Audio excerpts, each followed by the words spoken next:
നിങ്ങൾ ജോലി ചെയ്യുന്ന ഓഫീസ് ദാ ഇതാ. വാ ഏട്ടാ, പോവാം.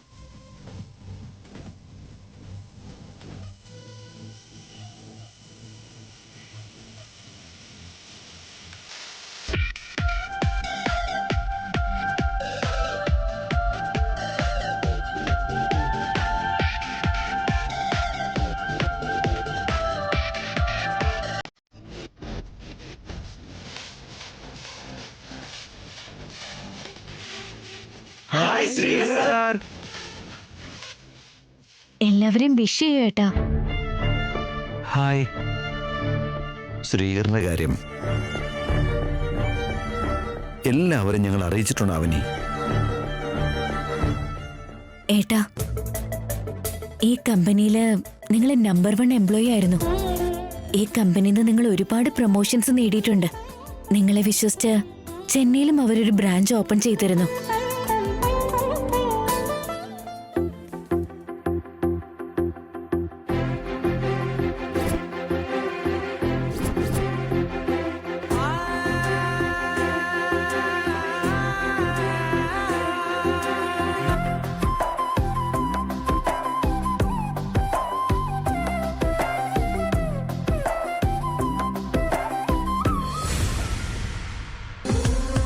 നിങ്ങൾ കഴിഞ്ഞതൊക്കെ മറന്നതുകൊണ്ട് ചെന്നൈയിലെ കാര്യങ്ങള് നിങ്ങൾക്കിപ്പോ ഓർമ്മയില്ലെങ്കിൽ കൂടെ ചെന്നൈയില് പ്രതീക്ഷിക്കാത്ത അത്ഭുതങ്ങൾ നടന്നിരുന്നു.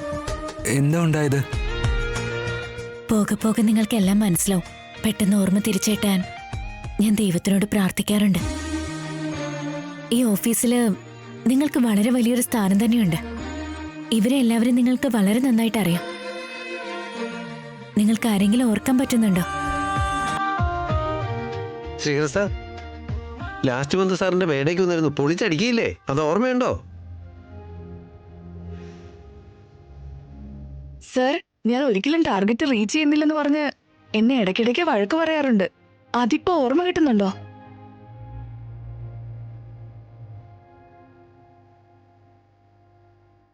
എന്റെ സാലറി കൂട്ടിത്തരാൻ പറഞ്ഞപ്പോ അതിനധികം വർക്ക് ചെയ്യുമെന്ന് പറഞ്ഞു. അത് ഓർമ്മയുണ്ടോ?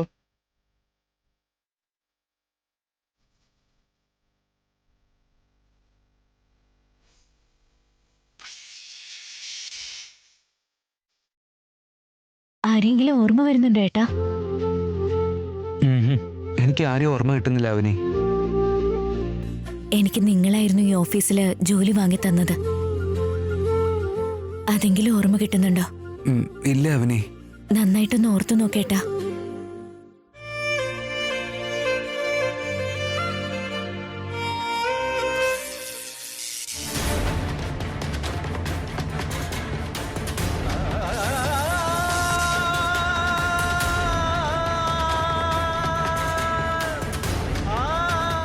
എനിക്കൊന്നും ഓർമ്മ കിട്ടുന്നില്ല അവനി.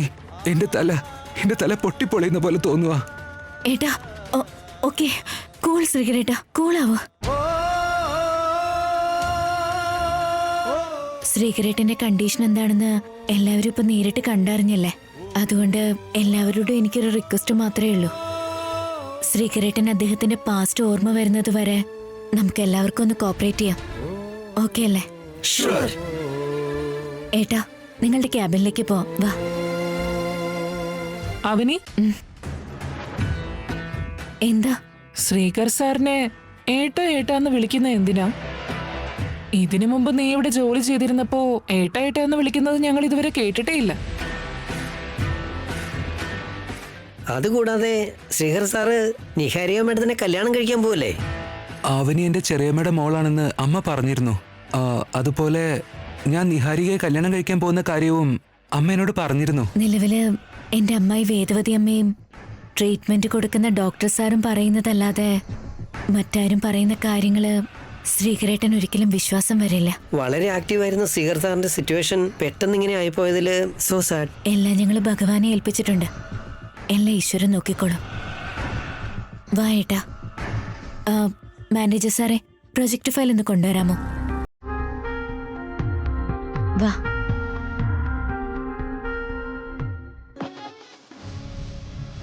വാ ഏട്ടാ, ഇതാ നിങ്ങളുടെ ക്യാബിൻ. ഇരുന്നോളൂ.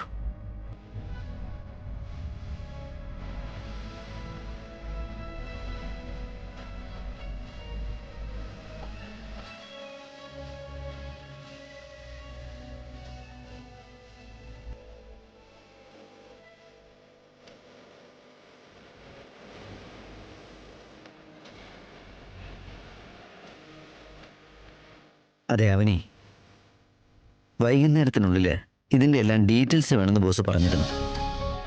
ഞാൻ ട്രൈ ചെയ്ത് നോക്കാം സർ. അതുപോലെ ബോസിന് ശ്രീകരേട്ടന്റെ അവസ്ഥ അറിയോ? ഇതുവരെ അറിയില്ല. ശരി, നിങ്ങൾ പോയിക്കോളൂ.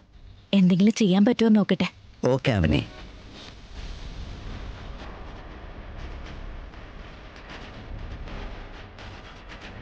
ഏട്ടാ, റീസെന്റ് ആയിട്ട് നിങ്ങൾ ഹാൻഡിൽ ചെയ്തിരുന്ന പ്രൊജക്റ്റ് ഏത്? ഇതിന്റെ ഡീറ്റെയിൽസ് നിങ്ങൾക്കല്ലാതെ വേറെ ആർക്കും അറിയില്ല. ഈ പ്രോജക്റ്റ് ഞാൻ ഒന്ന് ഓപ്പൺ ചെയ്തു തരാം. നിങ്ങൾക്ക് എന്തെങ്കിലും ഓർക്കാൻ പറ്റുന്നുണ്ടോ എന്ന് നമുക്ക് നോക്കാം.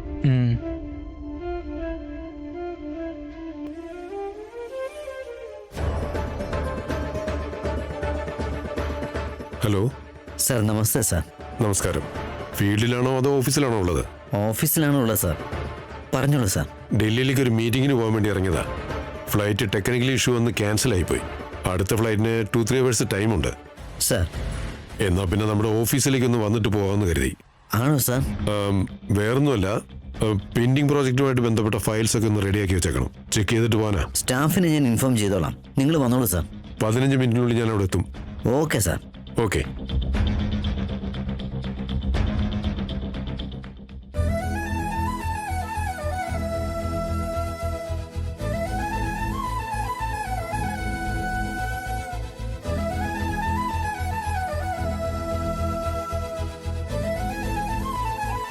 ഏട്ടാ, നിങ്ങളുടെ ഓർമ്മ എത്രയും പെട്ടെന്ന് തിരിച്ചു കിട്ടണം.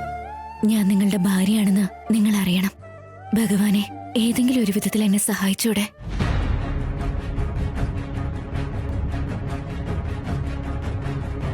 എക്സ്ക്യൂസ് മീ, ഒരു കാര്യം പറയാനുണ്ടായിരുന്നു. കുറച്ച് ഇമ്പോർട്ടൻ്റാ. ഒന്ന് പുറത്തേക്ക് വരാമോ? ഏട്ടാ, ഞാൻ പോയിട്ട് ഇപ്പൊ വരാം. ശരി. വരൂ സർ. ഇതിനു മുൻപ് ഞാൻ വർക്ക് ചെയ്തിരുന്ന ഓഫീസാണോ ഇത്? ഞാനിങ്ങോട്ട് വന്നതായിട്ട് എനിക്ക് ഒരു ഓർമ്മയും കിട്ടുന്നില്ല. എന്തു പറ്റി? എല്ലാവരോടും ഒരുമിച്ച് പറയാന്ന് വെച്ചാ നിങ്ങളെ പുറത്തേക്ക് വിളിച്ചത്. Excuse me.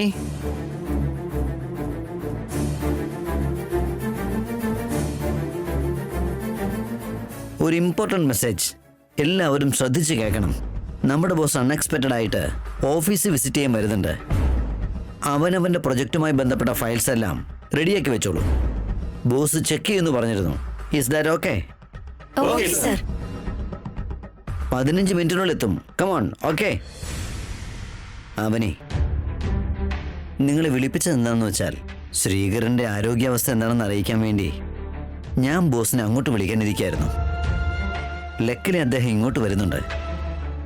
ശ്രീകരൻ്റെ സിറ്റുവേഷൻ എന്താണെന്ന് നിങ്ങൾ തന്നെ ബോസിനോട് ഡീറ്റെയിൽ ആയിട്ട് എക്സ്പ്ലെയിൻ ചെയ്തോളൂ. എന്താ ഓക്കെ അല്ലേ? എന്നിട്ട് നിങ്ങളുടെ മകൻ ഇപ്പോഴും ജീവിച്ചിരിക്കുന്നുണ്ടോ? ജീവശവം പോലെ കിടക്കുന്നുണ്ട്. അവന്റെ ലൈഫ് നീ നശിപ്പിച്ചു കളഞ്ഞില്ലേ? നിനക്കൊരിക്കലും കല്യാണം കഴിക്കാൻ പറ്റാത്ത റോഡിലൂടെ തേരാപ്പാര നടക്കേണ്ടി വരും. മനസ്സിന് ഇഷ്ടപ്പെട്ട ഒരാളെ ഞാൻ സ്നേഹിച്ചു. എൻഗേജ്മെന്റും കഴിഞ്ഞു. ഉടനെ ഞങ്ങളുടെ കല്യാണവും നടക്കാൻ പോവാ. നീ കെട്ടാൻ പോകുന്ന ആരെയാണെന്ന് ഞാൻ കണ്ടെത്തിയിരിക്കും. അപ്പോഴേക്കും നിന്റെ ഭാവി ഭാര്യ എത്തിയല്ലോ. നിഹാരികയുടെ സ്വഭാവം എന്താണെന്ന് ഞങ്ങളുടെ ബോസിന് നേരത്തെ അറിയാം. അദ്ദേഹം വന്നാലുടനെ ഏട്ടന്റെ അവസ്ഥ പറഞ്ഞ് നിഹാരികനെയാണ് ഏട്ടൻ കല്യാണം കഴിക്കാൻ പോകുന്നതെന്ന് പറയണം. നിഹാരികയുടെ ക്യാരക്ടർ എന്താണെന്ന് അദ്ദേഹം ഏട്ടനോട് പറഞ്ഞോളൂ. അപ്പോ ഏട്ടനും എന്തെങ്കിലും ഓർമ്മ വന്നേക്കും. ചക്രത്തില് കൈവിരൽ കുടുങ്ങിയ പോലെ വികാസിന്റെ ഫ്രണ്ടിൽ പെട്ടുപോയില്ലേ? കൈവിരൽ മുറിഞ്ഞു പോവാതെ അത് പുറത്തേക്ക് എടുക്കണമെന്നുണ്ടെങ്കിൽ നീ പറഞ്ഞ പോലെ ഉടനെ തന്നെ ആവനിയുടെയും വികാസിന്റെയും കല്യാണം നടത്തിയേ പറ്റൂ. നമ്മുടെ ഒരു തലവിധി നോക്കണേ. ഇനിഷ്യൽ സ്റ്റേജിൽ അവൻ്റെ അടുത്തുനിന്ന് പൈസ വാങ്ങേണ്ട ഒരു കാര്യമില്ലായിരുന്നു. അതുകൊണ്ടല്ലേ ഇന്നിപ്പോ ഇതൊക്കെ സഹിക്കേണ്ട അവസ്ഥ വന്നേ. സംഭവിച്ച കാര്യങ്ങൾ മാറ്റാനുള്ള കഴിവ് നമുക്കില്ല. വരാൻ പോകുന്ന കാര്യങ്ങളെങ്കിലും നമ്മൾ വളരെ ശ്രദ്ധയോടെ തന്നെ ഹാൻഡിൽ ചെയ്യണം. അതിൽ കവിഞ്ഞ് നമുക്ക് വേറെ ഓപ്ഷനൊന്നുമില്ല. ശരി, എന്നാ ഞാൻ ഇറങ്ങാൻ നോക്കട്ടെ. ശരി.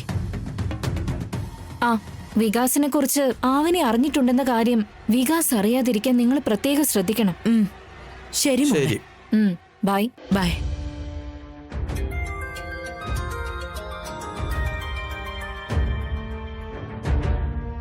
ഇതെന്താ ഇങ്ങനെ ഷോക്കായിട്ട് നിൽക്കുന്നത്? ആരാ? ആവനി. ശ്രീകരനെ ഓഫീസിലേക്ക് കൊണ്ടുപോയതല്ലേ? എന്തോ വലിയ യുദ്ധം ജയിച്ചതുപോലെ നിന്നെ ഒന്ന് ഇളക്കാൻ വേണ്ടി ഫോൺ ചെയ്യുന്നതായിരിക്കും. അതെ നിഹാരിക, നിനക്കെന്നെ തടയാൻ കഴിയില്ല എന്നും പറഞ്ഞ് ഒന്ന് എരികേറ്റാൻ വേണ്ടി വിളിക്കുന്നതാ. നീ ഫോൺ എടുക്കാൻ നിൽക്കണ്ട. മോള് ചെല്ലാൻ നോക്ക്. ഞങ്ങൾക്കിടയിൽ ടോം ആൻഡ് ജെറി ഗെയിം എന്നും നടക്കുന്ന കാര്യമാ. ഇപ്പൊ പക്ഷേ എന്നെ കളിയാക്കാൻ വേണ്ടി വിളിക്കുന്ന കോൾ ആയിരിക്കില്ല ഇത്. എന്തെങ്കിലും ഒരു കാരണം ഉണ്ടാകാതിരിക്കില്ല. എന്നാ ഫോൺ എടുത്ത് സംസാരിക്ക്. ഇങ്ങനെ സസ്പെൻസ് വെക്കുന്ന എന്തിനാ? ശരി, സ്പീക്കർ ഓൺ ചെയ്യും. ഹലോ, എവിടെയാ മോളെ നിഹാരിക? ഞാൻ എവിടെയാണെങ്കിലും നിനക്കെന്താ? നീ വിളിച്ച കാര്യം പറയും. അതേ,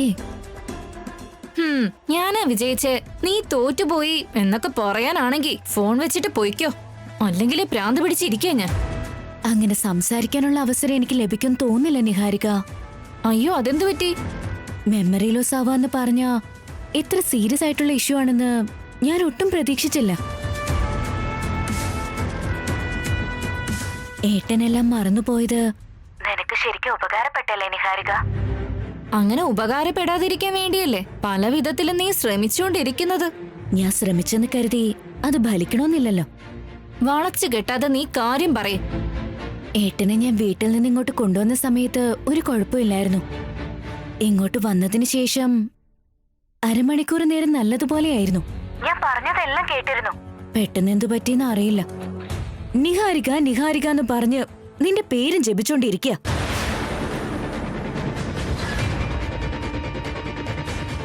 നിഹാരിക എവിടെ? നിഹാരിക ഇല്ലാണ്ട് എന്തിനാ എന്നെ ഇങ്ങോട്ട് കൊണ്ടുവന്നത്? നിഹാരിക ഉണ്ടായിരുന്നെങ്കിൽ നന്നായിരുന്നു എന്നൊക്കെ പറഞ്ഞ് കൊച്ചു കുട്ടികളെ പോലെ അവിടെ ബഹളം ഉണ്ടാക്കിക്കൊണ്ടിരിക്കുക.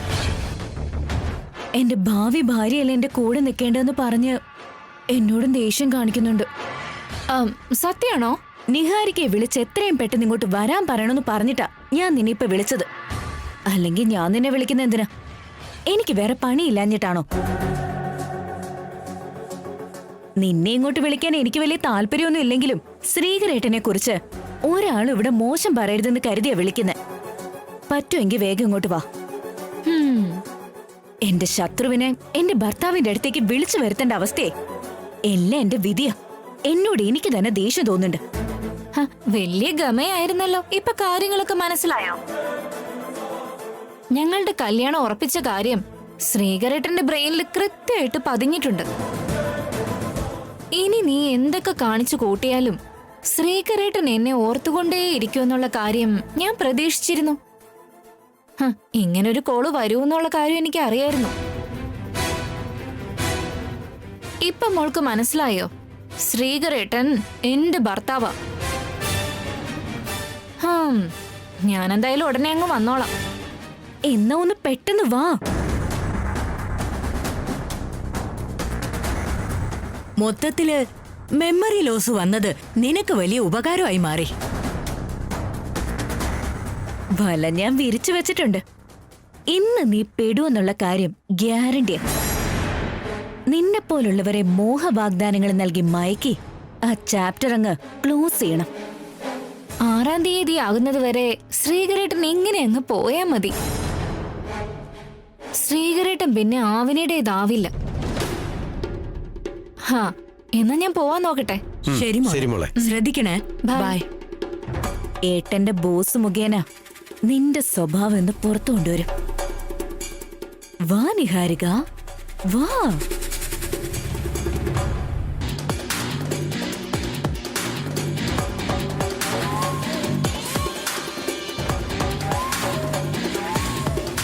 നിഹാരിക വരുന്നതിന് മുമ്പേ ചക്രവർത്തി സാർ വന്നാ മതിയായിരുന്നു.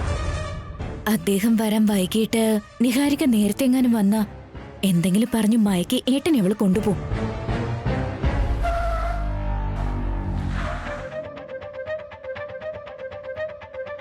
വരൂ സാർ, പ്ലീസ് കം. ഞാൻ നിഹാരികയെ കുറിച്ച് ഏട്ടനോട് എന്തൊക്കെ പറഞ്ഞാലും വിശ്വസിക്കില്ല. പക്ഷെ ബോസ് പറഞ്ഞാൽ ചിലപ്പോ വിശ്വസിക്കും.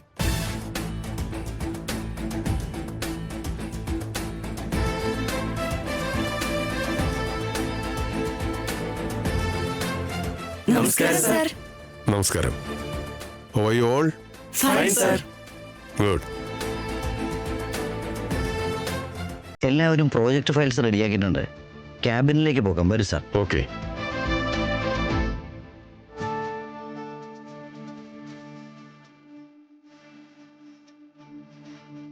ഞാൻ സ്നേഹിക്കുന്ന പെൺകുട്ടിയാ. ഞാൻ കല്യാണം കഴിക്കാൻ പോകുന്ന പെൺകുട്ടിയാ.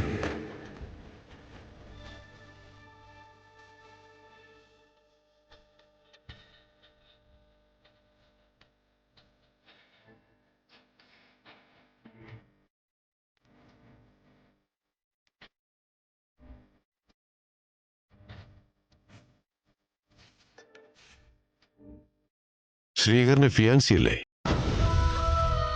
അന്ന് നമ്മൾ ഒരുമിച്ച് ലഞ്ച് കഴിച്ചില്ലേ? ഞാൻ റിങ് പ്രസന്റ് ചെയ്തപ്പോ ശ്രീകർ അതൊരു എൻഗേജ്മെന്റ് റിങ് പോലെ ഇട്ട് തന്നില്ലേ?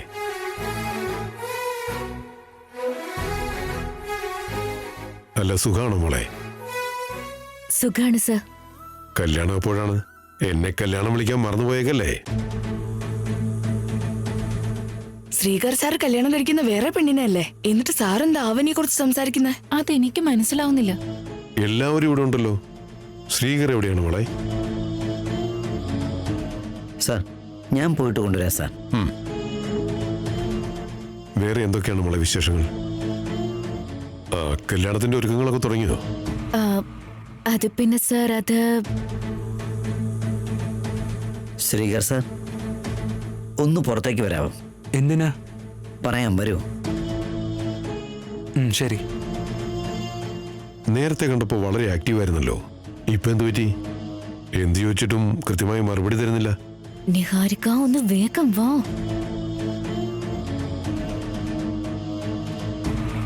Hi Sreekar, how are you man?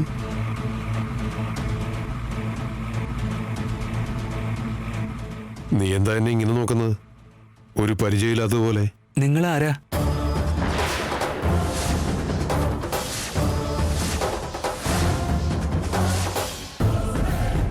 ആരാ സാർ നിങ്ങള്? എന്താ തമാശ കളിക്കാണോ? ബോസിന്റെ മുഖത്ത് നോക്കി ആരാണെന്ന് ചോദിക്കുന്നു. നിങ്ങളിപ്പോ എന്റെ ബോസ് ആണോ? അതെന്താടാ അങ്ങനെ ചോദിക്കുന്നത്? എന്നെ എന്തോ നീ ജീവിതത്തിൽ ആദ്യമായിട്ട് കാണുന്നത് പോലെ. നിനക്ക് എന്താ പറ്റിയേ? ഇതെന്താ പ്രാങ്ക് വീഡിയോ ആണെന്ന് കരുതിയോ? Sir, if you don't mind, നിങ്ങൾ എന്റെ കൂടെ ഒന്ന് വരുമോ? ആദ്യം ഇവന്റെ കാര്യത്തിൽ ഒരു തീരുമാനമാക്കിയിട്ട് വരാം. Please sir, please.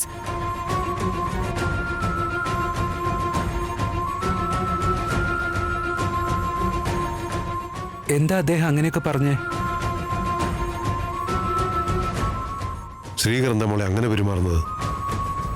ശ്രീകരേട്ടന് നേരെ അവരുടെ ഗ്രാമത്തിൽ വെച്ചൊരു അറ്റാക്ക് നടന്നിരുന്നു.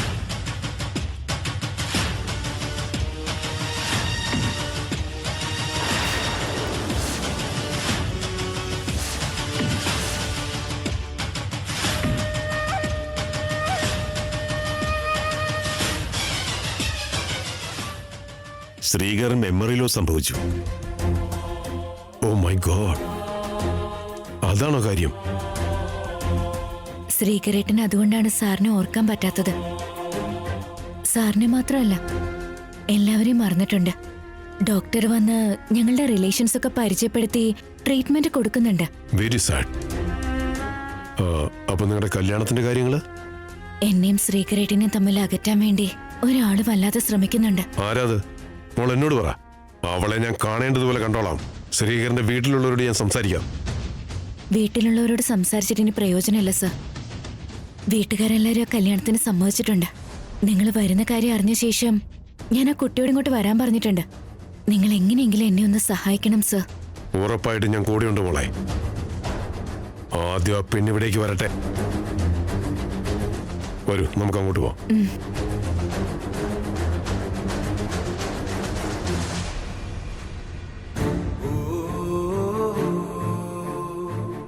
ജീവിതത്തിൽ നമ്മൾ ഒരിക്കലും പ്രതീക്ഷിക്കാത്ത പലതും സംഭവിക്കും. നമ്മളതൊക്കെ ധൈര്യമായി നേരിടണം ശ്രീകർ. നീ പെട്ടെന്ന് സുഖം പ്രാപിക്കും. നിന്നെ വിശ്വസിക്കുന്നവർക്ക് അത് ആശ്വാസമാവും.